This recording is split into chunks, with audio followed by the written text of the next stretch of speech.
हाम्रो माननीय रुबी कुमारी ठाकुरज्यूलाई रुबी बहिनी पनि भनेर यहाँनिर सम्बोधन गरेको मैले देखेँ। त्यो शब्दलाई खारेज गरियोस्।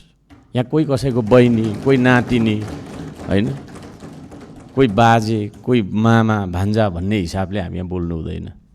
यहाँ हामी सबैजना एकले अर्कालाई सम्मान गरेर माननीय भनेर एकले अर्कालाई बोलाइनु पर्दछ भन्ने म माग गर्दछु। र यहाँ केही पूर्ववक्ता माननीयज्यूहरूले ज्येष्ठ नागरिकलाई अलि अपमान गरे जस्तो, होइन, एउटा खुट्टा कता एउटा खुट्टा कता भन्ने शब्द पनि प्रयोग गरियो, त्यो पनि नगरियोस्। हामी ज्येष्ठ नागरिकलाई पनि सम्मान गर्न सिकौँ। प्रकृतिको नियम हो, हामी जन्मेपछि हुर्कन्छौँ, बढ्छौँ, बुढो हुन्छौँ, मर्छौँ। त्यसो भएको कारणले गर्दाखेरि कसैको त्यो ज्येष्ठ उमेरलाई, होइन, अपमान गर्ने खालको शब्द आउँदा दिनहरूमा हामी सबैले उच्चारण गर्ने छैनौँ भन्ने मलाई आशा छ।